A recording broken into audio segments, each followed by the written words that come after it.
অনেক ঘুম থেকে উঠেই তাড়াতাড়ি ফ্রেশ হয়ে মায়ের হাতে তৈরি নাস্তা খেয়ে মাকে সালাম করে বাড়ি থেকে বের হলেন নতুন একটা চাকরির উদ্দেশ্যে। আজ তার ইন্টারভিউ। অনেক কষ্ট করে ছেলেকে মানুষ করেছেন মা রহিমা বেগম। কোনোদিন অনিককে তার বাবার অভাব বুঝতে দেয়নি। অনিকের যখন 10 বছর বয়স তখন তার বাবা মারা যান। তাদের কিছু সম্পত্তি ছিল, সব কিছু বিক্রি করে দিয়ে ছেলেকে নিয়ে ঢাকায় পাড়ি জমায় মা রহিমা বেগম। তারপর ছোট্ট একটা বাসা ভাড়া নিয়ে নিজের চাকরি করে ছেলেকে কোনো রকমে ফ্যাশন ডিজাইনে মাস্টার্স পাশ করান। তবে ছেলের কোনো চাহিদার অপূর্ণ রাখেনি মা রহিমা বেগম। সৃষ্টিকর্তার পরম করুণাই ছেলে হিসাবেও অনেক খুব মেধাবী এবং যথেষ্ট মাতৃভক্ত। মাস্টার্স পাশ করার সাথে সাথেই একটি চাকরি পেয়ে মাকে তার চাকরি থেকে অব্যাহতি দেন। তবে অনেকের সেই চাকরিটি আজ আর নেই, তাই তো সে ছুটে চলেছে নতুন কোনো চাকরির সন্ধানে। দীর্ঘ 1 ঘন্টা ওয়েটিং রুমে বসে থাকার পর হঠাৎ সবাই দাঁড়িয়ে উঠল, সাথে অনিকও। মুহূর্তেই রুমের ভিতরটা সুগন্ধিত হয়ে উঠল। তাদের দিকে এক নজর তাকিয়ে সামনের দিকে হেঁটে চললেন একজন মেয়ে। মুখে মাস্ক পরে থাকায় ওয়েটিং রুমে কেউ তাকে দেখতে পারেনি। তবে পোশাক আশাক দেখে বোঝা যায় মেয়েটা খুবই স্মার্ট এবং কোনো উচ্চ পদস্থ কর্মচারী। তবে অনেকে যেটা ভালো লাগলো তা হলো মেয়েটার ব্যবহার করা পারফিউমের ঘ্রাণ। একে একে সবার ডাক পড়লো। এবার অনেকের পালা। ম্যাডাম, আসবো? হঠাৎ যেন চমকে উঠল অনিক। সাথে সাথে তার হাত থেকে সার্টিফিকেটের ফাইলটা পড়ে গেল। অনেক এতক্ষণ ম্যাডামের দিকে হাঁ করে তাকিয়েছিল। বাহ, কি সুন্দর দেখতে! বিধাতা মনে হয় তাকে নিজ হাতে তৈরি করেছেন। প্যান্ট শার্ট সাথে কোট তাকে যেন আরো আকর্ষণীয় করে তুলেছে। হঠাৎ অনিকের খেয়াল হলো সে তো ইন্টারভিউ দিতে এসেছে। এরপর ফুলারে পড়া ফাইলটা হাতে নিয়ে ম্যাডামকে সরি বলে চেয়ারে বসলো। আপনার নাম এবং পরিচয়? আমি অনিক ব্যানার্জি, ফ্যাশন ডিজাইনে মাস্টার্স করেছি। মাকে নিয়ে ঢাকাতেই থাকি, আর গ্রামের বাড়ি মুন্সিগঞ্জের বিক্রমপুরে। আপনার কি এটা প্রথম ইন্টারভিউ? আপনি এমন হা করে তাকিয়েছেন কেন? ম্যাডাম, আপনি খুব সুন্দর, আর আপনার পারফিউমের ঘ্রাণটাও আপনার মতো সুন্দর। ম্যাডাম, আপনি কোন ব্র্যান্ডের পারফিউম ব্যবহার করেন? ম্যাডাম বড় বড় চোখে অনিকের দিকে তাকিয়ে। মিস্টার রনি, আপনি কি ইন্টারভিউ দিতে এসেছেন নাকি ফাজলামো করতে? আপনি এখন আসতে পারেন। আমার মনে হয় না আপনার চাকরির কোনো প্রয়োজন আছে। সরি ম্যাডাম, আমার ভুল হয়ে গেছে। আমার এমনটা করা একদমই উচিত হয়নি। আমাকে আরেকটা সুযোগ দিন ম্যাডাম। প্লিজ আপনি এখন আসুন, প্রয়োজনে আপনাকে ফোন করা হবে। অনেক মাথা নিচু করে অফিস থেকে বের হয়ে গেল আর ভিড় করে বলতে লাগলো। দেখতে সুন্দর হলে কি হবে? যেমন তার রাগ তেমন অহংকারী। এমন মানুষের সাথে কাজ না করাই ভালো। আর আমারও দোষ আছে ম্যাডাম সুন্দরী, তাই বলে কি এমন ব্যবহার করতে হবে আমার? ইন্টারভিউ বোর্ডে এমন আচরণ করলে কি আর চাকরি হয়? নিজেই নিজের কালে চড় মারতে ইচ্ছে করছে। ঠিক তখনই অনেকের পায়ে হালকা ধাক্কা মেরে একটা প্রাইভেট কার ব্রেক করলো। গাড়ির ধাক্কা সামলাতে না পেরে অনেক রাস্তায় পড়ে গেলেন। তার ফাইল থেকেও সার্টিফিকেটগুলো ছড়িয়ে ছিটিয়ে পড়লো। গাড়ি থেকে এক ভদ্রলোক, এক ড্রাইভার নেমে অনেককে উঠে সরি বললেন, যদিও দোষটা অনেকেরই ছিল। অনেক ভদ্রলোকের দিকে এক নজর তাকিয়ে বলল, না না, সরি বলতে হবে না স্যার, দোষটা আমারই ছিল। আসলে আমি একটু অন্যমনস্ক ছিলাম তো। ইয়াং ম্যান, এই বয়সে অন্যমনস্ক হলে চলবে? তাও আবার এমন রাস্তায়? আসলে স্যার, ঠিক অন্যমনস্ক বললে ভুল হবে। আমি একজনকে মনে মনে গালি দিচ্ছিলাম। এসেছিলাম চাকরির ইন্টারভিউ দিতে। চাকরি তো হলোই না, উল্টো অপমানিত হতে হলো। ম্যাডামটা যা দজ্জাল ছিল কি আর বলবো। ভদ্রলোক এক গালে হেসে বলল, তোমার ইন্টারভিউ কোন কোম্পানিতে ছিল? দেখি তোমার সার্টিফিকেটগুলি। ভদ্রলোক অনেকের কাছ থেকে বিস্তারিত জেনে তার সার্টিফিকেটগুলি নিল। আর অনেককে বলল, দেখি তোমার জন্য কিছু করতে পারি কিনা। তুমি এখন বাসায় চলে যাও। ঠিক তার কিছুদিন পর অনিকের মোবাইলে একটি আননোন নাম্বারে ফোন আসে। হ্যালো, মিস্টার অনিক বলছেন? জি। আমি HR ডিপার্টমেন্ট থেকে বলছি।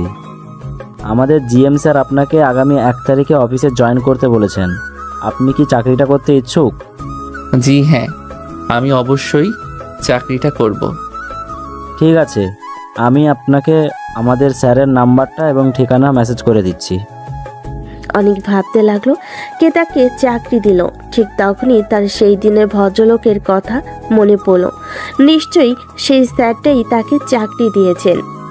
মা, মা, তুই কোথায়? তুই কি ভুলে গেছো আজ আমার অফিসে জয়েন করার কথা? আমার নাস্তা কোথায়?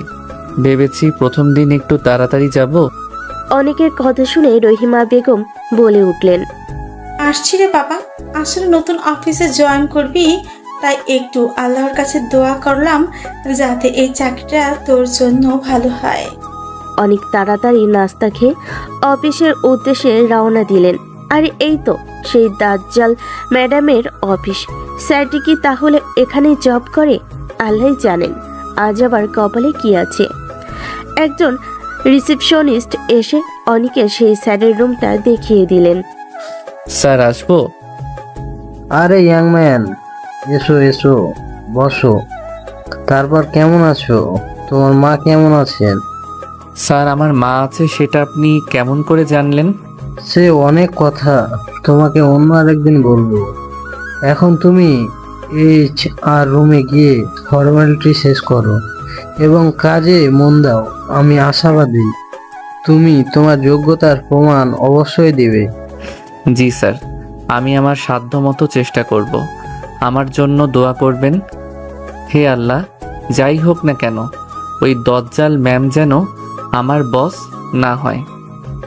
অনেককে HR থেকে আদ্রিতা ম্যাডামের সাথে দেখা করতে বলা হলো। আদ্রিতা ম্যাম হচ্ছে অনেকের রিপোর্টিং বস। অনেক মনে মনে বলছে, হায় রে আল্লাহ, তুমি আমাকে শেষমেশ এই দজ্জালের হাতেই পাঠালে। কে জানে আজ কপালে কি আছে। ম্যাডাম আসবো? আমি যে ডেকে যাচ্ছি সেদিকে তার কোনো খেয়ালই নেই। দিব্যি পায়ের উপর পা তুলে ফোনে কথা বলছে। কে জানে কার সাথে প্রেমে মগ্ন। এমন দজ্জালের সাথে যে প্রেম করবে ওর বাঁচা দিচ্ছে এমনিতেই শেষ হয়ে যাবে। তবে ম্যাম দেখতে সেই রকম সুন্দরী। আমি তো প্রথম দেখাতেই প্রেমে পড়ে গেছি তার। অনেক মনে মনে এসব বিয়ে করতে করতে ম্যাডামের রুমে প্রবেশ করলেন এবং একটি চেয়ার টেনে বসলেন। আদ্রিতার সাথে সাথেই ফোনটা কান থেকে নামিয়ে, আপনি এখানে কেন? আপনাকে তো সেদিনই না করে দেওয়া হয়েছে। ম্যাডাম, আগে এটা দেখুন।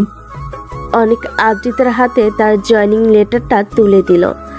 আদ্রিতা লেটারটা দেখে, ও আচ্ছা, আপনি তাহলে নিজের যোগ্যতায় চাকরি পাননি, রেফারে এসেছেন। কিন্তু আমি যে আপনাকে আমার সহকারী হিসেবে নিতে পারবো না। এ কথা বলেই আদ্রিতা ফোনে এক স্যারের সাথে কথা বলেন। তাদের কথাই অনেক বুঝতে পারল সেই ভদ্রলোকটার সাথেই আদ্রিতা ম্যাম ফোনে কথা বলছেন। আদ্রিতা খুব বিরক্তির মুখেই বলল, আপনি রেফারে চাকরি নিয়েছেন তার মানে এই না আপনি যা খুশি তাই করতে পারবেন। মনে রাখবেন আপনি এখনো পার্মানেন্ট হননি, তাই আপনাকে অফিসের সব রুলস মেনে চলতে হবে। আজ থেকে আপনি আমার সহকারী ডিজাইনার। আর একটা কথা, এইভাবে যখন তখন অনুমতি ছাড়া আমার রুমে আসা যাবে না। আর আমি যখনই ডাকবো তখনই রুমে চলে আসবেন। যাক বাবা, চাকরিটা তো হলো। দজ্জাল ম্যামটা যে এত সহজে আমাকে মেনে নিবে সেটা ভাবতেও পারিনি। হেই মিস্টার অনিক সাহেব, কি এত ভাবছেন? আমার কথাগুলো কি কান দিয়ে ঢুকলো নাকি আবারও রিপিট করতে হবে? না না ম্যাম, সব বুঝতে পেরেছি। ম্যাম একটা কথা বলবো? বলুন। ম্যাম বলছিলাম কি, আমার ডেস্কটা যদি আপনার পাশাপাশি রাখতেন ভালো হতো না? আপনি যা সুন্দরী, আপনাকে দেখলেই আমার মাথায় ইনোভেটিভ আইডিয়া চলে আসে। আর আমিও সেই সুযোগে আপনার ব্যবহার করা পারফিউমের ঘ্রাণটা প্রাণ ভরে নিতে পারতাম। অনেক একদমে কথাগুলো বলে বড় করে একটু নিঃশ্বাস নিল। আপনি না একটা অসহ্য। আপনি আমার সামনে থেকে যান তো এখন। সবার সাথে পরিচয় হয়ে আপনার কাজ বুঝেনি। সারাদিন অফিস শেষে বাসায় ফিরল অনিক। তারপর ফ্রেশ হয়ে মায়ের কোলে মাথা রেখে পা দুটি মেলে দিয়েই মা, মাথাটা একটু ম্যাসাজ করে দাও না। মা অনিকের মাথায় হাত দিয়ে মেসেজ করতে করতে বলল, কিরে অনিক, তোর নতুন অফিস কেমন লাগলো? তা এবারে চাকরিটা করবি তো বাবা? জানি না গো মা, অফিসের সবাই ভালো, তবে আমার যে বস সে একজন মেয়ে, দেখতে খুবই সুন্দরী কিন্তু খুব রাগী এবং অনেকটা দজ্জাল টাইপের। আচ্ছা মা, সুন্দর মেয়ে মানুষগুলি কি এমন অহংকারী দজ্জাল হয়? সুন্দর হলেই যে অহংকারী বা দরজাল হয় এটা তোর ভুল ধারণা। আর একটা কথা কি জানিস বাবা, যাদের বাহিরটা রাগী বা দরজাল টাইপে থাকে তাদের অন্তরটা খুবই নরম এবং মায়ায় ঘেরা থাকে। ওইসব মানুষদের বাহিরে থেকে ছেনা চায় না। শোন বাবা, তুই তোর বসের সাথে কোনো খারাপ আচরণ করিস না, আর একটু কম কথা বলবি। তুই তো আবার একটু বেশি কথা বলিস। মা, তুমিও আমার বসের মতো জ্ঞান দেওয়া শুরু করলে। ভালো কথা বলেই তোর কাছে জ্ঞান মনে হয়। চিন্তা করিস না, তোর জন্য এমন দজাল একটা মেয়ে দেখে তোর বিয়ে দিব, তাহলে তুই ঠিক হবে। মা, তাহলে আমার ম্যাডামের সাথে আমাকে বিয়ে দিয়ে দাও না। কি যে সুন্দর দেখতে মা, যত দেখি ততই দেখার ইচ্ছে জাগে। ইস, ওরা শখ কত আমার। শেষমেশ ম্যাডামকে পছন্দ করলি, দেখিস আবার এই চাকরিটাও যেন না চলে যায়। আর শোন বাবা, ম্যাডামদের সাথে ভাই বোনের সম্পর্ক হয়, বিয়ে হয় না। তাই এসব আজেবাজে চিন্তা মাথা থেকে বন্ধ কর। মা, তুমি না দিলে তো আমার মুডটা নষ্ট করে। কি রান্না করেছো খেতে দাও। কাল সকাল সকাল অফিসে যেতে হবে। এখন নিজের কাজটাই বুঝে নিতে পারিনি ঠিক মতো, আর যা দজ্জাল ম্যাডাম। আজ অনিকের অফিসের দ্বিতীয় দিন। আজও প্রথমে শেষদারের রুমে যান অনিক। স্যার, আসবো? ইয়াংম্যান, আসো আমার রুমে। আসতে তোমার পারমিশন নিতে হবে না, তোমার যখন ইচ্ছা মন চাইবে চলে আসবে। স্যার, একটা প্রশ্ন করব? অবশ্যই। স্যার, আমি আপনার সম্পর্কে কিছু জানতে চাই। দেখো অনেক, আমি তোমাকে একদিন সব বলবো, আর সেটা কবে কখন সেটা আমি ঠিক করব। তারপর বলো, তোমার এখানে কেমন লাগছে? কাজ করতে কোনো সমস্যা নেই তো? জি না স্যার, এখানে সবাই খুবই ভালো। একদিনে অনেকের সাথে বন্ধুত্ব হয়ে গেছে। শুধু আমার বসটা একটু বদমেজাজি। তা তোমার সাথে কি কোনো খারাপ ব্যবহার করছে? কি আর বলবো স্যার, উঠতে বসতে শুধু ঝাড়ির উপর রাখে, মুখে এক ফোঁটাও রস নেই, আর এমন ভাব নিয়ে থাকে মনে হয় অফিসটা তার বাপের, না হয় বড় কোনো পোস্টে চাকুরিরত। তোমাকে কিছু বললে তুমিও বলে দিবে। ভুলে যেও না তুমি একজন পুরুষ মানুষ। তবেও যেহেতু তোমার সিনিয়র, অবশ্যই তাকে তোমার সে সম্মানটা দিতে হবে। স্যার, আমি তো তাকে সম্মান দিয়েই কথা বলি। আমার অপরাধ শুধু তার প্রশংসা করেছিলাম বলে তার মুখে যা আসে তাই বলে। আমার খারাপ লাগবে কি না সে কথাটা একটিবারও ভাবে না। তবে স্যার, আপনাকে একটা গোপন কথা বলি। আরে বলো, তুমি তো আমার ছেলের মতো। সত্যি কথা বলতে কি স্যার, ম্যাডামকে দেখলে আমার ভয় করে ঠিকই, তবে মনের ভিতরে একটা ভালো লাগা কাজ করে। তাই তার তিতে কথাগুলো আমার কাছে মিষ্টি মনে হয়। ভদ্রলোক একগাল হেসে বলল, ঠিক আছে, এখন তুমি তোমার ম্যাডামের সাথে দেখা করো গিয়ে, না হলে তোমাকে আবার তিতে কথা শুনতে হবে। ম্যাডাম, আসবো? জি স্যার, আসুন। ম্যাডাম, আমাকে স্যার বলতে হবে না, আপনি আমাকে অনিক বলেই ডাকতে পারেন। আপনি না সত্যি একটা অসহ্য। জি ম্যাম, আমার মাও তাই বলে, কিন্তু খুব মিষ্টি ভাষায় বলে। তবে আপনি যা মায়াবী দেখতে, আপনার কড়া কথাগুলো খুব নরম মনে হয়। আদ্রিতা একটু বিরক্তি প্রকাশ করে অনিকের হাতে এক গাদা ফাইল তুলে দিল। দুদিনের মধ্যে সব কাজ শেষ করে আমাকে দিবেন, কোথাও যেন ভুল না থাকে। অনেক কোনো রকমে ফাইলগুলো আদ্রিতার হাত থেকে নিজের ডেস্কে নিয়ে রাখলো। তারপরে পাশের ডেস্কের এক কলিগকে উদ্দেশ্য করে বলতে লাগলো। ভাই রে ভাই, কি এক দজ্জালের হাতে পড়ছি, আমার জীবন যৌবন সব শেষ করে দিবে।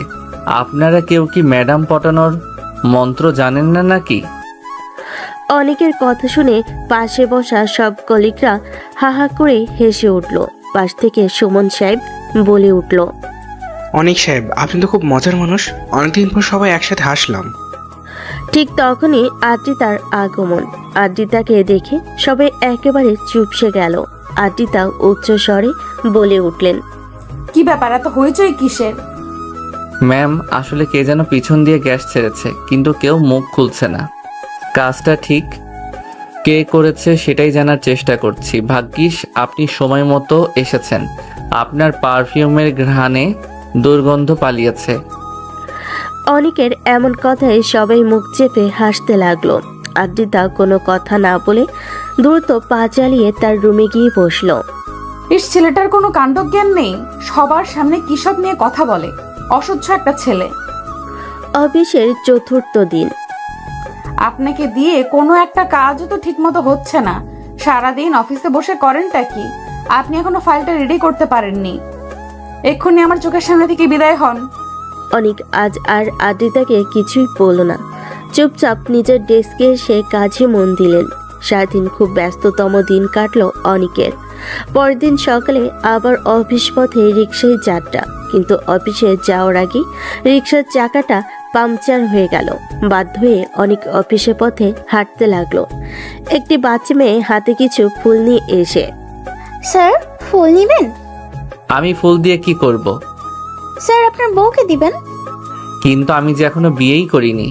স্যার, তাহলে আপনার প্রেমিকাকে দিবেন। কিন্তু আমার যে কোনো প্রেমিকাও নেই। স্যার, তাহলে আপনার যাকে ভালো লাগে তাকেই দিবেন। স্যার, নেন না একটা ফুল, এখনই সকাল থেকে কিচ্ছু খাইনি টাকার জন্য। আচ্ছা, তোমার এই ফুলগুলোর দাম কত? স্যার, 5টা ফুল একসাথে করা, দাম 100 টাকা। অনেক পকেট থেকে 200 টাকা বের করে বলল। এই নাও 200 টাকা, আমাকে 2টা ফুল দাও। এই না স্যার, আপনার 2 তোড়া ফুল। অনেক এক তোড়া ফুল মেয়েটির হাতে দিয়ে। এই ফুলগুলো আমি তোমাকে গিফট করলাম, আর এই ফুলগুলো আমি নিলাম। মেয়েটার চোখে মুখে এক নিষ্পাপ হাসি ফুটে উঠল। অনেক অফিসে ঢুকে ডেস্কে থাকা ফাইলগুলি নিয়ে ম্যাডামের রুমে গেলেন, হাতে ফুল নিয়ে। ম্যাডাম তখনও অফিসে আসেননি। অনেক ম্যাডামের টেবিলের ফাইলটা রেখে তার উপরে ফুলগুলো রেখে চলে আসলেন। তার কিছুক্ষণ পর আদ্রিতা অফিসে আসলেন। অনেক তখন ফোনে গেমস খেলাই ব্যস্ত। ম্যাডামকে দেখে সবাই দাঁড়িয়ে গেল, কিন্তু অনেক তখনও গেমস খেলায় ব্যস্ত। আদ্রিতার রাগি মাখা চোখ নিয়ে। অনিক সাহেব, ম্যাডামের চিৎকারে অনেক ধরফড় করে কোনো রকমে চেয়ার থেকে উঠে দাঁড়ান। জি ম্যাডাম, সরি ম্যাডাম। আপনি কি কখনো সিরিয়াস হবেন না? আপনি এক্ষুনি অফিস থেকে বের হয়ে যান। আপনার লজ্জা করে না প্রতিদিন আমার কাছে বকা খেতে? আপনি বাসায় চলে যান, আর আপনার কাজগুলো সুমন সাহেবকে বুঝিয়ে দিয়ে যাবেন। অনেক একটু মুচকি হেসে বলল। জি ম্যাডাম। আদ্রিতা তার ডেস্কে গিয়ে বসলো। তখনই তার টেবিলে ফুলগুলো এবং তার কাজের ফাইলটাও দেখতে পেল। ফুলগুলো হাতে নিয়ে ঘ্রাণ শুকে প্রাণ ভরে ফুলের সুবাস নিয়ে। বাহ, ফুলগুলো তো বেশ টাটকা। প্রাণ ভরে ফুলের সুবাস নিল। তারপর ফাইলটা খুলে মনোযোগ দিয়ে দেখতে লাগলো। ফাইলটা দেখে আদ্রিতা একটু চমকে উঠল। প্রতিটা ডিজাইনে কিছুটা পরিবর্তন করা, যার কারণে ডিজাইনগুলো আরো বেশি গর্জিয়াস লাগছে তার কাছে। আরো কিছু ইউনিক ডিজাইন করে রেখেছে। ইস, অনেক সাহেবকে শুধু শুধু কত কি বললাম। পাগলটা এত সুন্দর করে ফাইলটা রেডি করতে পারবে তা আমি স্বপ্নেও ভাবিনি। ছেলেটাকে যতটা অসহ্য ভাবি, আসলে ঠিক ততটা খারাপ সে নয়। আদ্রিতা মনে মনে এসব বলতে লাগলো। অনেককে একটা ফোন করা উচিত। অনেকের ডেস্কে ফোন করে ও অনেককে পেল না আদ্রিতা। অনেকের জন্য আদ্রিতার মনটাও একটু বিষণ্ণ হয়ে গেল। কেন যে ওকে চলে যেতে বললাম, সব দোষ হচ্ছে আমার বাবার। মেয়েকে আদর দিতে দিতে একদম দজ্জাল বানিয়ে ফেলেছে। কোনোদিন একটু শাসনও করেনি, অল্পতেই মেজাজ গরম করে ফেলি। আদ্রিতা নিজের সাথে নিজেই যেন কথা বলে যাচ্ছে। আদ্রিতা হাতের ফাইলটা নিয়ে জিএম স্যারের অফিস রুমের দিকে পা বাড়ালো। জিএম স্যারের রুম থেকে একটা অস্পষ্ট গান ভেসে এলো। তুমি সুন্দর তাই চেয়ে থাকি, ওগো সে কি মোর অপরাধ। পিছন থেকে আদ্রিতা। জি, অপরাধ সুন্দর হলেই চেয়ে থাকতে হয় না, সে তো অন্য কারো হতে পারে। আপনার কি কোনো লজ্জা শরম নেই? সকাল সকাল কতগুলি কথা শুনাইলাম, কোথায় একটু মন খারাপ করে বসে থাকবে তা না, সে দিব্যি মনের সুখে গান গাইছে। যেমন আপনি তেমনই জিএম স্যার, দুজনেই বাঁধিয়ে রাখার মতো। যান গিয়ে রেডি করুন, যান গিয়ে কাজ করুন। আর হ্যাঁ, ধন্যবাদ ফাইলটা রেডি করার জন্য, আর একটা ধন্যবাদ ফুলগুলোর জন্য। ম্যাম আর বললেন না পরে যাব প্রেমে। মানে? ম্যাডাম, ফুলের প্রেমে পড়ার কথা বলছিলাম। অসহ্য জানতো আপনি। অনেক যেতে যেতে বলল। তুমি সুন্দর তাই চেয়ে থাকি। জিএম স্যার এবং আদ্রিতা দুজনেই হালকা করে হেসে উঠল। পাগল একটা ছেলে। ছেলেটা পাগল না, খুব ভদ্র, নিষ্পাপ এবং সাদামাটা একজন সৎ যুবক। আদ্রিতা মুখ ভেঙচে বলল। জি স্যার, এখন দয়া করে ফাইলটা একটু দেখবেন। এদিকে অনেক গুনগুন করতে করতে তার ডেস্কে গিয়ে বসলো। কি অনিক সাহেব, মনে রং লাগছে বুঝে? না না সুমন ভাই, বস পটানোর মন্ত্র পেয়ে গেছি। পাশে আরেক কলিগ ফারজানা বলে উঠল। অনেক ভাই, গাধা পটানোর মন্ত্র জানলে বইলেন। আপু গাধাকে পিটিয়ে ঘোড়া বানিয়ে ফেলুন। এ কথা শুনে সবাই খিলখিল করে হেসে উঠল। আরেক কলিগ। বছর জারি খেয়েও আপনি কি আনন্দে দিন কাটাচ্ছেন। সত্যি ভাই, আপনি অসাধারণ। এই প্রথম আদ্রিতা ম্যাম ওকে ধন্যবাদ জানালো। অনেকের মনটা যেন আজ একটু বেশি খুশি। আবার টেবিল চাপড়িয়ে গান শুরু করলো। হয় চুমকি চলেছে একা পথে, সঙ্গী হলে দোষ কি তাতে। তখনই আদ্রিতা ডেকে উঠল। অনিক সাহেব, জি ম্যাম। চলুন আমার সাথে। ম্যাম কোথায় যাব? কোম্পানির ফ্যাক্টরিতে। কি ব্যাপার অনিক সাহেব, এত চুপচাপ কেন? কি আর করার ম্যাম, গাড়ির গ্লাস বন্ধ, কোনো গান বাজনাও নেই, তাই ভালো লাগছে না। এখন যদি গাড়ির গ্লাস খুলে আকাশপানে চেয়ে থেকে একটু গান শুনতে পারতাম। ড্রাইভার সাহেব, গ্লাসটা খুলে দিন না। অনেক মাথাটা একটু বের করে একটা গান ধরলো। তোমার খোলা হাওয়া লাগিয়ে পালে টুকরো করে কাছি, ডুবতে রাজি আছি আমি, ডুবতে রাজি আছি। সকাল আমার গেল মিছে, বিকেল যে যায় তারই পিছে রেখো না আর, বেদনার কুলের কাছাকাছি আমি, ডুবতে রাজি আছি। ধুলো জমা এই শহরে আদ্রিতা কখনই এভাবে গাড়ির গ্লাস খুলে জার্নি করে না। অনেকের গান যেন আজ তাকে খুব মুগ্ধ করেছে। আদ্রিতাও মাথা একটু বাহির করে আকাশ দেখার চেষ্টা করছে। আর অনেকের রবীন্দ্রসঙ্গীত শুনে হারিয়ে যাচ্ছে তার ফেলে আসা সেই শৈশব জীবনে। কর্মময়ী জীবন ছাড়াও যে আরও একটা জীবন আছে, সেটাও ভুলে গিয়েছিল আদ্রিতা। অনেকের গলাটা বেশ মিষ্টি, আদ্রিতার মনটাও আজ খুব ফুরফুরে। এটা শুধুই অনেকের কারণে, তবে অনেককে সে এসব জানাতে চায় না, কারণ এটা জানলে অনেকের পাগলামি আরও বেড়ে যাবে। অনেকের দিনগুলো খুব ভালোই কাটছে এখন। অফিসের সব কলিগদের কাছে সে প্রিয় মুখ। তবে তার আদ্রিতা ম্যাম এখনও নিয়মিত তাকে পান থেকে চুন খসলেই ঝাড়ির উপর রাখে। তবে আদ্রিতার কাছে অনেক এই কয়েকদিনেই তার খুব ভরসার পাত্র হয়ে উঠেছে। অনেক অফিসে ঢুকেই তার কলিগকে। কি ফারজান আপু, আপনার গাধাটা কি ঘোড়া হলো? না রে ভাই, গাধাকে যতই পেটাই কোনো লাভ নেই। আপনাকে ম্যাম খোঁজ করছিল, জানকে দেখা করে আসুন। আরে ম্যাম তো আমার খোঁজ করবেই, আমাকে ছাড়া কি ম্যাডামের চলে নাকি? আমি আসার পর ম্যাম তো কোনো কাজই করে না, শুধু আমাকে ঝাড়ি মারা ছাড়া। এদিকে ফারজানা অনেককে চোখের ইশারায় কিছু বোঝাতে চাইছে, কিন্তু অনেক সেদিকে পাত্তা না দিয়ে শুধু বলে যাচ্ছে। হঠাৎ অনেকের নাকে ম্যাডামের পারফিউমের ঘ্রাণ ভেসে এলো। অনেক পিছিয়ে ঘাড় ঘুরিয়ে দেখলো ম্যাম হনহন করে তার অফিস কক্ষে প্রবেশ করলো। সাথে সাথে অনেক জিভে কামড় বসিয়ে খাইছে আমারে, আমি শেষ, আজ কপালে দুর্গতি আছে আমার। ম্যাম আসবো? আপনাকে কি আমি ডেকেছি? সরি ম্যাডাম, ম্যাডাম আমি কান ধরে উঠবস করি। আদ্রিতা একটু নরম সুরে বলল, আসুন অনিক সাহেব, এবারের মতো আপনাকে ক্ষমা করে দিলাম। ভুলে যাবেন না আমি আপনার সিনিয়র। জি ম্যাডাম। ম্যাডাম, আপনার কি খুব মন খারাপ?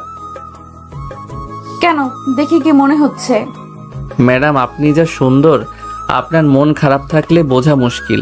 তবে আপনার চোখে মুখে একটা চিন্তার ভাঁজ দেখতে পাচ্ছি। বাহ, আপনার তো দেখছি অনেক ট্যালেন্ট। ম্যাডামের প্রশংসায় অনেক একটু ভাব নিল। অনিক সাহেব, চলুন জিএম স্যারের রুমে যাব। কি ব্যাপার, দুজনে একসাথে? স্যার, আমার কি চায়না যেতেই হবে? হ্যাঁ, অবশ্যই যেতে হবে, সেই সাথে অনেক কেউ। স্যার, আমিও ম্যামের সাথে যাব।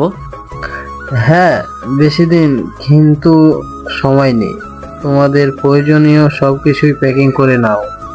আদ্রিতা কিছু বলতে যাবে, তখনই জিএম স্যার। এ বিষয়ে আমি আর কোনো কথা বলতে চাই না। আদ্রিতা বিরক্তি ভাব নিয়ে স্যারের রুম থেকে বের হয়ে বলতে লাগলো, বস মানেই বজ্জাতের হাড্ডি। জুনিয়রদের ইচ্ছের কোনো মূল্যই দিতে জানে না, শুধুই হুকুম। অনেক একটু মুচকি হেসে বলল, জি ম্যাম, একদম আমার মনের মতো একটা কথা বলেছেন। বস মানেই দজ্জাল। না ম্যাম, কিছু বলিনি তো। বলেছি দরজার ভিতরে গিয়ে কথা বলি। হে আল্লাহ, খুব বাঁচা বেঁচে গেছি। ম্যাডাম, আমরা কি চায়না ঘুরতে যাব? ম্যাম, আরেকটা কথা বলি। ম্যাডামের অনুমতি না নিয়ে অনেক বলতে থাকে, ম্যাম, আমরা যতদিন চায়না থাকবো ততদিন প্লিজ আমার সাথে একটু বন্ধুসুলভ ব্যবহার করিলেন। জানেন তো আমি একটু বেশি কথা বলি। সেখানে তো আপনি ছাড়া আর কাউকে পাবো না। ওখানে তো সব চাইনিজ, শুধুই চুংচাং করে কথা বলবে, কিছুই বুঝবো না। আচ্ছা অনিক সাহেব, আমি কি খুব খারাপ ব্যবহার করি আপনার সাথে? না না ম্যাম, আপনি তো খুবই ভালো, তবে মাঝে মাঝে। এটা বলে চুপ হয়ে গেল অনেক। ঠিক আছে, আপনি এখন কাজ করুন, এ নিয়ে পরে কথা হবে। আদ্রিতা জিএম স্যারের রুমে গিয়ে দরজা লক করে দিয়ে, তুমি কি শুরু করেছো? যার তার সাথে আমাকে বিদেশের মতো একটা জায়গায় একা পাঠিয়ে দিবে? তুমি যখন যা চাইবে তাই হবে নাকি? তুমি কি ভুলে গেছো আমি এই অফিসের জেনারেল ম্যানেজার? না, আমি কিছু ভুলিনি, কিন্তু আমি এখন আমার বাবার সাথে কথা বলছি। তুমি তো ভালো করে জানো আমি ছেলেদের সহ্য করতে পারি না। জানো, এর জন্য আমার এই দেশে কোনো ছেলে বন্ধুও নেই। মারে, তোর কি মনে আছে তোর সেই নিখিল আঙ্কেল এবং তার বাবা মাস্টার মশাইয়ের কথা? হ্যাঁ বাবা, মনে আছে। তুমি ছোট, শুধু তাদের গল্প শোনাতে আমাকে। তুমি তাদের বাড়িতে থেকে লেখাপড়া শিখেছিলে, এমনকি তাদের জমি বিক্রয় করে তারা তোমাকে বিদেশে পাঠায় লেখাপড়ার জন্য, যাদের তুমি আজও খুঁজে বেড়াও। হ্যাঁ রে মা, তবে এখন আর খুঁজি না, কারণ আমি তাদের খুঁজে পেয়েছি। এই অনেক হচ্ছে নিখিলের একমাত্র সন্তান। অনেকের জাতীয় পরিচয়পত্র এবং অনেকের ফোনে তার মায়ের ছবি দেখে ওকে চিনতে পেরেছি। তবে অনেক এ বিষয়ে কিছুই জানে না, আর তুই ওকে কিছু বলিস না মা। অনেকদের ঋণ আমি কখনোই শোধ করতে পারবো না, কারণ ওদের জন্য আজ আমি এত দূর আসতে পেরেছি। অনেক, আর তোকে নিয়ে আমার অনেক বড় স্বপ্ন আছে, আমি সেটা পূরণ করতে চাই। কথাগুলো বলতে বলতে তার চোখে জল চলে এলো। বাবার ভেজা চোখের দিকে তাকিয়ে আদ্রিতা কিছু বলতে গিয়েও থেমে গেল। তারপর বাবাকে সান্ত্বনা দিয়ে, ঠিক আছে বাবা, তুমি যা বলবে তাই হবে। আদ্রিতা নিজের চেয়ারে বসে ভাবছে, সেই ছোটবেলায় আদ্রিতার মা মারা যান। তারপর থেকে বাবাই তাকে কোলে পিঠে করে মানুষ করেছে। তাই সে নিজেও চায় না তার বাবাকে কোনো রকম কষ্ট দিতে। কিছুক্ষণ পর অনেক ম্যাডামের রুমে ঢুকে, ম্যাম, কি হয়েছে আপনার? কাঁদছেন কেন? স্যার আবার কিছু বলেছে নাকি আপনাকে? আরে না, হঠাৎ ছোটবেলার কথা মনে পড়ছে তো, তাই একটু। ম্যাম, লাঞ্চ করবেন না? খেতে ইচ্ছে করছে না আজ। ম্যাডামের যেমন খুবই খারাপ অনেক বেশ ভালোই বুঝতে পারলো। খেতে ইচ্ছে করছে না আজ? তাহলে এখন আমার কি হবে? কেন, আপনার আবার কি হলো? জানেন ম্যাম, কাল রাতে আমি স্বপ্ন দেখেছিলাম আমি আর আপনি একসাথে বসে লাঞ্চ করছি। ভাবলাম আপনি আমাকে আজকে লাঞ্চ করাবেন, তাই আমি ক্যান্টিনেও খাবার খেতে যাইনি। এখন তো আমাকেও আপনার সাথে না খেয়ে থাকতে হবে। হায় রে আমার ফাটা কপাল, বাস্তবে তো কোনো কিছু পূরণ করতে পারি না, স্বপ্নেও পূরণ হয় না। অনেকের কথায় আদ্রিতার কেমন জানি এক মায়া অনুভব হলো তার। অনিক সাহেব চলুন, আজকে আপনার পছন্দের খাবার এবং পছন্দের রেস্টুরেন্টে খাবো। আদ্রিতা নিজেই গাড়ি ড্রাইভ করতে করতে। অনিক সাহেব কোথায় আপনার রেস্টুরেন্ট? এই তো ম্যাম, আর একটু সামনে গিয়ে বাইরে পার্ক করুন। ম্যাম 1,500 টাকা দিন আমাকে। দ্বিতীয় ব্যাগ থেকে টাকা বের করে অনেকের হাতে তুলে দিল। কি ব্যাপার অনিক সাহেব, আমাকে নেবেন না? অনেক একটু হাসি দিয়ে। জি না ম্যাম, আপনি গাড়িতেই বসুন। সত্যি একটা অসহ্য ছেলে, একটা মেয়ে মানুষকে একা ফেলে কেউ এইভাবে একা একা করে খেতে পারে? নিহাত বাবার চিন্তা করে ওর সাথে একটু বন্ধুসুলভ আচরণ করতেছি, এই তো দেখছি আশকারা পেয়ে একেবারে মাথায় উঠে বসেছে। ম্যাম দরজাটা একটু খুলুন, হাত ব্যথা হয়ে গেল তো। আরে অনিক সাহেব, আপনার মাথা কি খারাপ হয়ে গেল নাকি? এত পার্সেল কেন? পাশে এমন সুন্দর ম্যাডাম থাকলে যে কেউ পাগল হয়ে যাবে, আর আমি তো থামলেন কেন? শেষ করুন, কি বলতে চেয়েছিলেন? না ম্যাম, কিছু না। আমি তো অনেক আগেই শুধু পাগল না, আপনার প্রেমেও পড়ে গেছি, শুধু আপনাকে বোঝাতে পারছি না। এদিকে আদ্রিতা মনে মনে ভাবছে, ছেলেদের এই একটা খারাপ স্বভাব, সুযোগ পেলেই তাদের ফ্লার্টিং শুরু হয়ে যায়। সিনিয়র জুনিয়রের ব্যবধানও বুঝতে চায় না। অনেক ম্যাডামকে রাস্তা দেখিয়ে এক পার্কের পাশে গাড়ি পার্কিং করে পার্কের ভিতরে একটু ফাঁকা জায়গা দেখে ম্যামকে বসালো। অনেকের হাতে থাকা পার্সেলগুলো ম্যাডামের পাশে রেখে কোথাও যেন হাওয়া হয়ে গেল সে। আদ্রিতা পার্কের চারিপাশটা তাকিয়ে দেখছে। পার্কটা একদম নিরিবিলি, হালকা কিছু মানুষ পার্কের আশেপাশে ঘোরাফেরা করছে। এদিকে অনেক যে কোথায় গেল, ফিরছে না এখনো। কে জানে ওর মনে কি আছে। পুরুষ মানুষকে এমনিতে বিশ্বাস করতে পারে না। ইদানিং অনিক সাহেব ও তার দিকে কেমন যেন অন্য চোখে তাকায়। তবে তার মনে হয় না অনিক সাহেব মানুষ হিসাবে খারাপ, শুধু একটু বেশি কথা বলে। আদ্রিতা নিজে নিজে বকবক করতে লাগলো। ঠিক তখনই অনেক আদ্রিতার সামনে এসে হাজির, সাথে কয়েকজন বাচ্চা ছেলে মেয়ে। ওদের দেখে মনে হচ্ছে ওরা এ শহরের ফুটপাতেই থাকে। কেউ ফুল বা কেউ কাগজ কুড়িয়ে যা পায় তা দিয়ে তাদের ক্ষুধা নিবারণ করে। আদ্রিতা ওদের মায়া ভরা নিষ্পাপ মুখের দিকে তাকিয়ে থেকে ভাবছে, কি অভাগা ওরা। অনেক আদ্রিতার সাথে সব বাচ্চাদের পরিচয় করিয়ে দিল। ম্যাম ওরা সবাই আমার বন্ধু। আদ্রিতা একটু হেসে পড়ল। আজ আমিও কিন্তু তোমাদের নতুন বন্ধু। বাচ্চারা সবাই আদ্রিতার কথাই হ্যাঁ সূচক মাথা নাড়িয়ে তাদের বন্ধুত্বের সম্মান জানালো।